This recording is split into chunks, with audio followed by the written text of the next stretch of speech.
the VCA Voice podcast. I'm your host, Dr. Marie Kerl. Our goal with the VCA Voice is to showcase how VCA Animal Hospitals is taking care of the future of veterinary medicine. We'll bring our purpose to life through meaningful conversations about care, our culture, and the communities we serve. On today's episode, I'm happy to welcome Dr. Sharon Mix, who is the Medical Director at VCA Animal Medical Center of Omaha, and Dr. Stein, who's an Epidemic Intelligence Service Officer for the Centers of Disease Control and Prevention and is assigned to the Nebraska Department of Health and Human Services. Welcome, Dr. Mix and Dr. Stein. Good afternoon. If you don't mind, I'm going to go on a first name basis. So I'm going to start with you, Sharon. Tell me about your journey in veterinary medicine and about your current role. My journey started when I was 5, when I saw the family dog give birth to puppies. I knew then, just like everybody when I was young, I wanted to do this career. I started working in animal hospitals 40 years ago this year. I went to Oklahoma State University. I got my DVM in 2009. I joined VCA in 2011. Out in Las Vegas, Nevada. I moved here to Omaha in 2013, where I became a part of VCA Animal Medical Center as their medical director. Okay. So how's the medical director role been going? Fantastic. I love growing a hospital and helping a team and making sure everything is running smoothly. I love this profession and I've been in it forever. Sydney, I'm going to ask you the same question about your journey in veterinary medicine and your current role, because you've had a little bit of a non-traditional path. I have. So similar to Dr. Mix, I started out at a very young age wanting to be a veterinarian, and I'd always dreamed I would go back to my home in Southeast Missouri and be an equine practitioner. But I had some experiences at the end of my undergraduate time where I questioned if clinical medicine was really the career path that I wanted. And fortunately, being at the University of Missouri, they have a dual degree program with a Master of Public Health where you can focus on veterinary public health. And I knew that I was very interested in infectious diseases, particularly zoonotic diseases that transmit between humans and animals. And I wanted to make an impact at a population level. I felt that would be a good place for my career to go.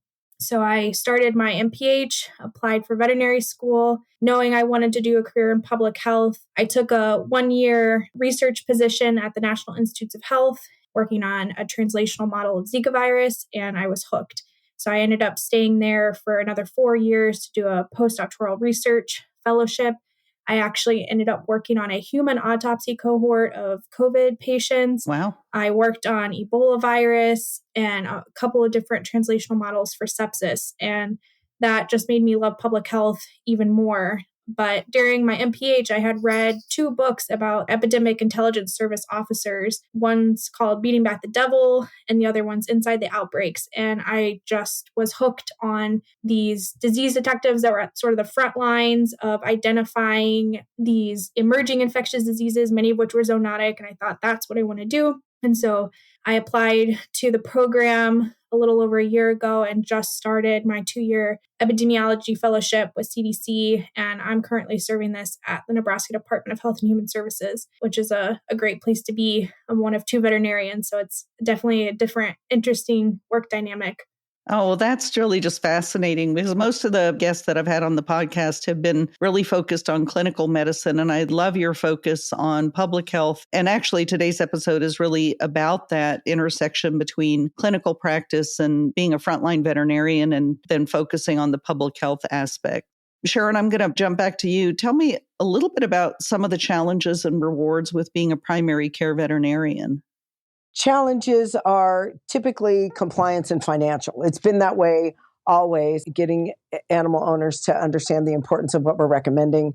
Sometimes people are limited in their financial ability to provide optimum care for their pets, but we do try to do the best we can with what they have. But the rewards, we don't have enough time in this podcast. I mean, being able to help animals come back from traumas or significant diseases, to reunite them with their family members healthy, is always the goal of a primary veterinarian. Also to prevent disease from puppy and kittenhood all the way up until geriatrics.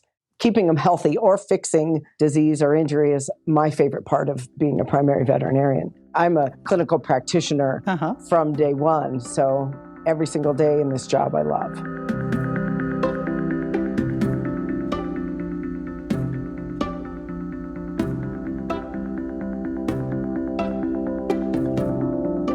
Sharon, you recently made a diagnosis for which all veterinarians are educated, but most veterinarians never make in their career. Certainly, I've not made this diagnosis in practicing for more than 30 years. You made a diagnosis of rabies.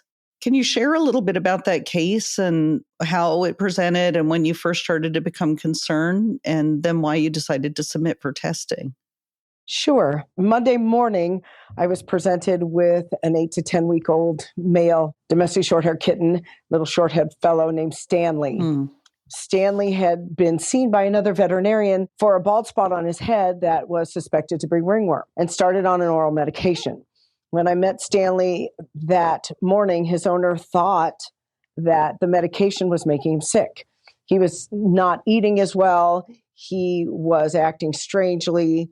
His temperature was a little low. So when I first examined Stanley, that was kind of a red herring because the thing that mom brought him in for was that he was acting strange and he had just been put on this medication.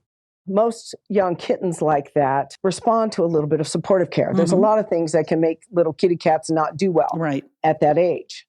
So at first thought, I offered him a little bit of food and he could eat on his own. I thought, okay, I will take this kitten, clean him up, give him a little supportive care, meaning get his body temperature up and see how he responds. The owner did show me a picture of his eyes. His pupils were different sizes, but he did not have different sized pupils when I examined him. Okay. So at first I was not thinking rabies. It's always on the possibility list of an animal that is young and unvaccinated. But honestly, I had 3 or 4 other possibilities that were much higher than rabies. Sure. So I started to give him that supportive care, heat him up, feed him. I sent him home with mom that night. And I said, okay, he was eating well, continue to feed him and bring him back tomorrow. I'll keep doing what I do during the day. The next day, he was not doing as well.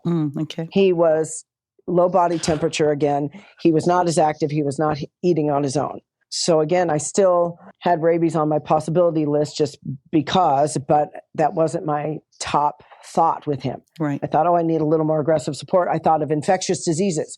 I thought of what's called fading kitten syndrome, where they just don't develop an immune system and they become low temperature, or bacterial diseases or viral diseases like feline leukemia. So I warmed him up again. He got a little brighter, but then the next morning he was not responding at all, and he passed away early on Wednesday morning. And at that point, when he passed away so quickly, I remembered a case I had 3 or 4 years ago of a little kitten that was brought to me as a stray, and she responded to therapy. She had upper respiratory infection. I adopted her out. She came back at about 12 weeks of age, very neurologic, hissing and spitting. And at that point, she was euthanized and sent in for rabies testing. So that kitten was in my head. So when this kitten passed away, I thought I better test it for rabies. I did not think it was highly probable. Sure. But this kitten was neurologic, and I didn't want to miss diagnosing rabies. And the prior case that you saw, was that kitten positive for rabies, or did it end up being negative? She was negative for rabies. All right. But she was extremely neurologic and aggressive and acting strange. And she just popped into my head when I was looking at this kitten.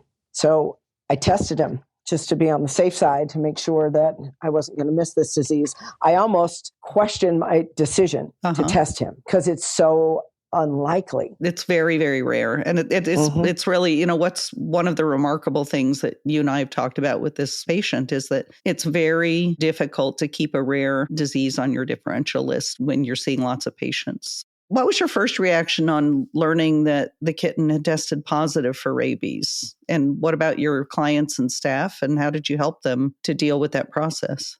My first reaction was shock. Right. I really was surprised that this kitten actually came back positive. Then I called my hospital manager because I needed to find out which of my team members were exposed to this kitten. I had put this kitten in my isolation ward from the beginning. I didn't have it out in my regular population because it was a sick kitten. Right. I talked to Dr. Stein. I had my hospital manager contact the team members that were taking care of the kitten, and we started rabies prophylaxis. But my second emotion was grateful. Mm-hmm. I was really grateful that I tested the kitten, because the owners, when I talked to them, when I was submitting the kitten, I said, did this kitten scratch you? And she said, yes, they scratched and bit myself and my husband. She had scratches all up her arms. So I was really grateful that they could get the help that they needed. Sydney, how unusual is a diagnosis of rabies in Omaha, Nebraska? And when was the last time that happened in that area? So rabies diagnosis in bats is not uncommon in Omaha. We usually have between 6 to 10 bats a year, and people that either wake up with a bat in the room or have handled the bat trying to get it out of the house. And that's not uncommon. But for a domestic animal like a cat or a dog, that's extremely uncommon. And we actually haven't had a positive rabies diagnosis in either of those species within 45 miles in Omaha in over 20 years. Wow. So this was also not on our radar, that this kitten would in fact be positive for rabies. And can you tell me a little bit more about rabies in the United States? I'm assuming that a number of people listening may not know. And what are the wild animal reservoirs that carry rabies in different geographies? And is it the same infection in all species? Sure. So rabies is a very ancient disease. It's been present in bats worldwide for thousands of years. But in the United States, at least in terrestrial animals, most of the infections in our wildlife happened much more recently from infected dogs that came over with European settlers. And so over time, being exposed to those dogs, they infected other animals like foxes, skunks, and raccoons.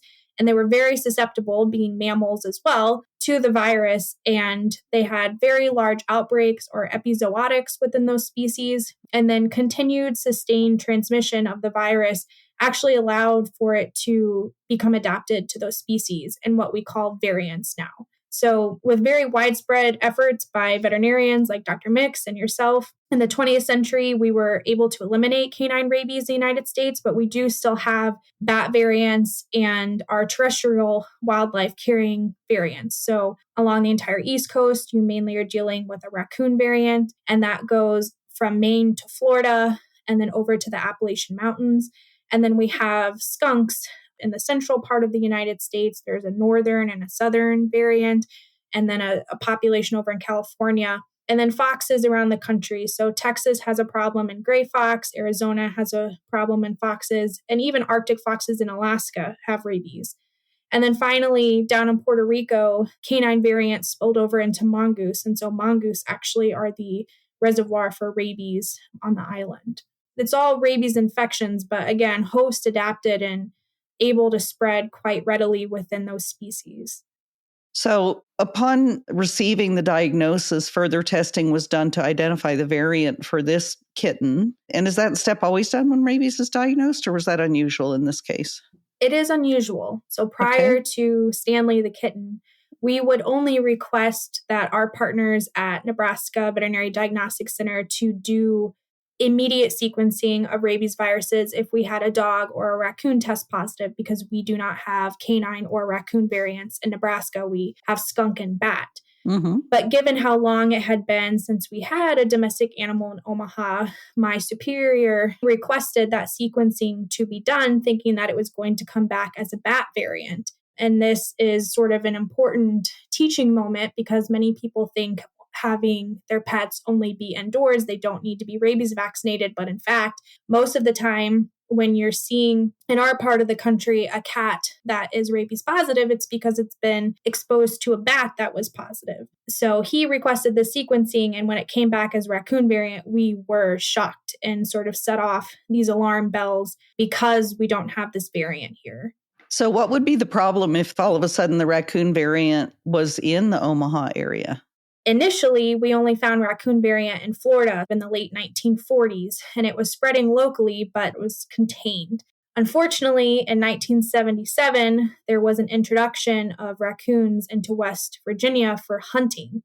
And at least one of those raccoons happened to be incubating rabies virus. And because the Mid-Atlantic region and its raccoons were completely naive and they had really high raccoon densities, it resulted in one of the most significant wildlife outbreaks in North America. And it then proceeded to spread in other wildlife species and had a lot of crossover exposures with domestic animals and livestock as it spread up and down the coast. And it also crossed over into Canada. And so there have been massive amounts of efforts to try and prevent this from spreading, because raccoons, with them being so close to human activity in their sort of normal territories of urban and suburban areas, they pose a lot of risk for not only exposing people, but their pets, and then people through their pets, if they don't realize the animal's been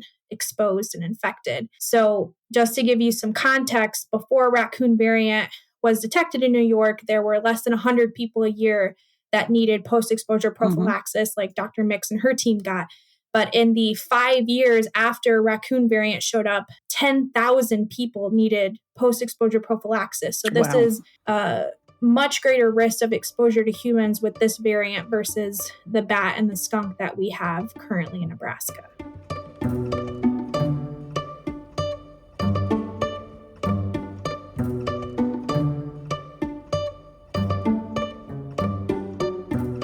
Sharon, how did you partner with your local and regional public health and state animal health groups following the diagnosis? I provided them with the contact information for the owners to get a hold of them. I provided them with the information of the veterinarian that treated Stanley initially so they could contact their team to inform them of the positive diagnosis. And then they took it from there. Sydney, how important is it to identify people that are exposed before they show signs of rabies, and how much time elapses after exposure before they would potentially start to develop signs?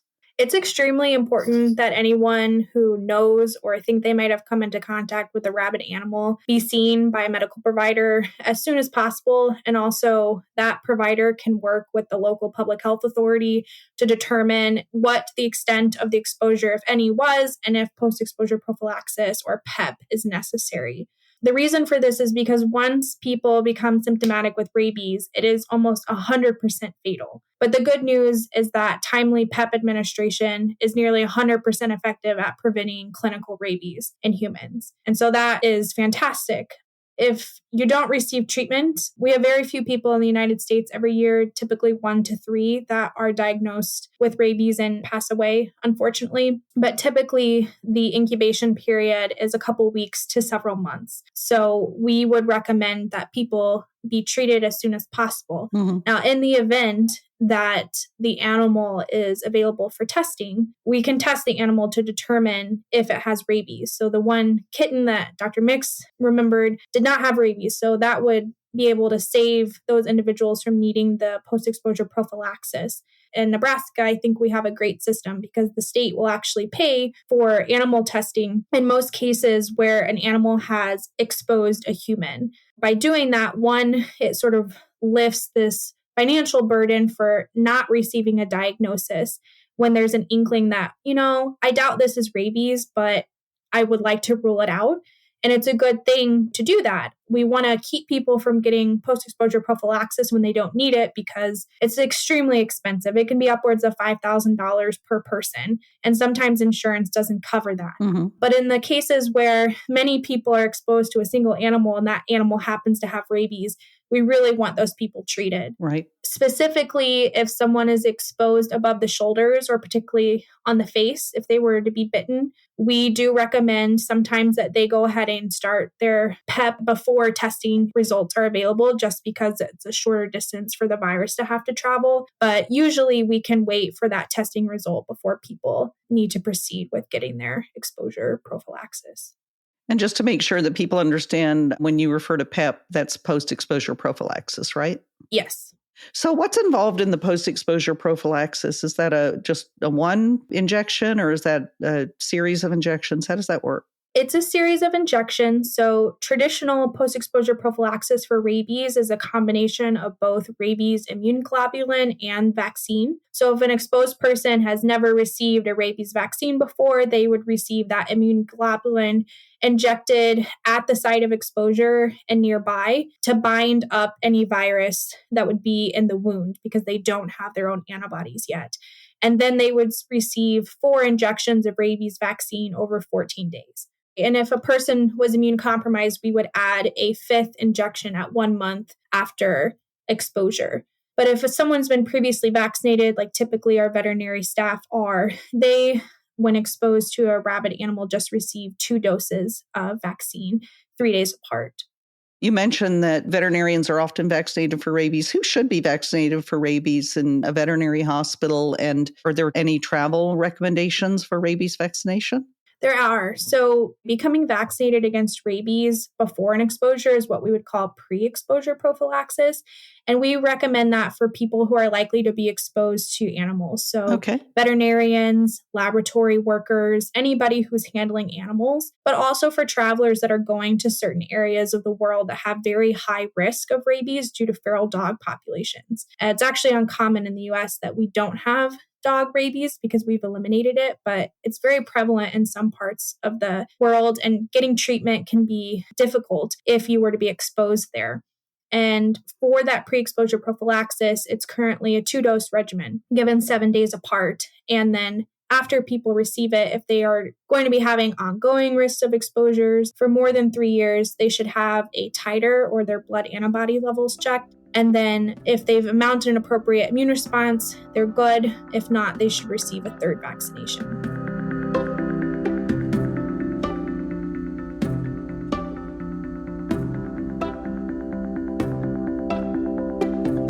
Sharon, I'm going to ask you now, as a primary care veterinarian, there may be some pet owners who are listening to this podcast. Explain why it's important to keep all pets current on rabies vaccination as recommended by their veterinarian. Well, this all ties back to Stanley and the raccoon variant, because there is a raccoon variant on the East Coast. We're talking about vaccination nationwide. So people do travel. One, we're a very traveling society now with air and automobile, not like back 100 years ago when people stayed put. But to keep these diseases from reemerging. That's why we do vaccination. We vaccinate our pets because this is a public health issue. This is a zoonotic disease. It is a fatal disease, and it has not been 100% eliminated in the wildlife population in the United States. And especially with raccoon variant rabies, like Dr. Stein mentioned, raccoons interact with dogs and people much more readily than, say, foxes and the other carriers of rabies. So to keep these diseases from reemerging, we need to be diligent and make sure that our animals are vaccinated so we limit the potential infection and transmission of these diseases.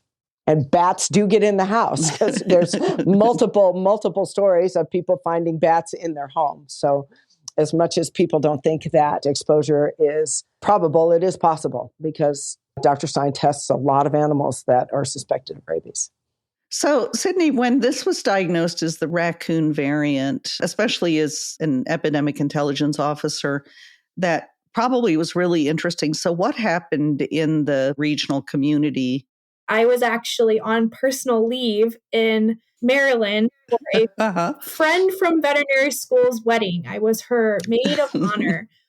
And we were getting our nails done, and I received a text message from my boss saying that kitten who tested positive for rabies last week, the sequencing just came back, and it is raccoon variant, and CDC confirmed that initial result last night.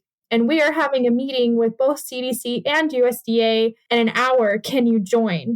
And so this was a Saturday. Were your nails dry? Not quite, but it's okay. I got my AirPods in, and I was able to listen to the call. But it was a very serious matter. That translocation event in the 70s has wreaked havoc on the East Coast, and Congress has appropriated over $500 million for USDA to implement rabies wildlife management. Most of that is through dropping what's called oral rabies vaccine. There are these little sachets that are coated sort of in a fish meal coating to attract raccoons and other wildlife and vaccinates them when they eat it. And this has been successful so far at keeping raccoon variant east of Appalachian Mountains, which sort of serves as a natural barrier. But in the Midwest, no such barriers exist. Rivers are not really an effective barrier at keeping this from spreading. And so our colleagues at CDC did some very quick modeling based upon what actually happened a couple decades ago. And if we had not responded, and it was in fact in raccoons, it was estimated that within 5 years, it would have spread to 5 other Midwestern states near us, somewhere between 212,000 additional people were going to need post-exposure prophylaxis due to increased exposures. And it was potentially going to cost $93 million in the PEP administration. Wow. And that's a heavy burden for people given how expensive this is. And so we spoke with our colleagues. Because the kitten was so young, it was a stray. We didn't know where it had come from. There was no way to definitively prove at the time that the kitten had been brought from an area that is endemic for this variant.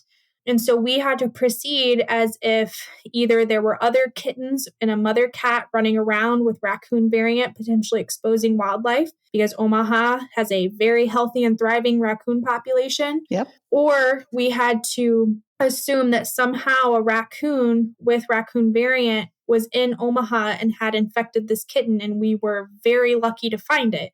Thus far, we have tested over 300 animals, mostly found dead roadkill that the Humane Society Animal Control picks up on a regular basis. We have not found any additional cases of raccoon variant, and so we are hoping that however this kitten got to Omaha, that we have appropriately mitigated with our colleagues from USDA that flew over a dozen wildlife biologists to Omaha and did a trap, vaccinate, release campaign. And also we distributed 18,000 oral rabies vaccine baits around the Omaha area. We are hoping, that either we got very lucky and when we caught the index case truly, or that our mitigation efforts have succeeded in not allowing this to gain a foothold in our wildlife population. But we are continuing to do surveillance for several more months just to make sure, because rabies can have quite a long incubation period compared to other infectious diseases. So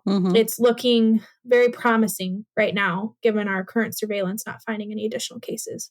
No, that's wonderful news. And honestly, what scares me the most about this is to have an undiagnosed exposure of people that would die from rabies, because there just really is no treatment once you show clinical signs. So that's the most frightening part of this. So I really appreciate you providing that explanation. And in my book, you're both heroes. Dr. Mix for remembering to think about a rare and unusual disease in this presentation, and Dr. Stein for leading and working with your team and jumping into public health and as a veterinarian. So thank you both so much. I really appreciate your time. I wanted to make sure that we shared this story because it highlights the importance of what veterinarians do every day to help to protect human health. So thank you both so much for your time, and I really appreciate it. Thank you for having us. Thank you. Thank you so much for listening in. If you enjoyed today's episode, please consider subscribing. Don't forget to leave a review to let us know your thoughts, and share the episode with friends. Follow VCA Animal Hospitals on social media at LinkedIn, Twitter, Facebook, and Instagram. For more inspiring stories, visit our website at vcavoice.com.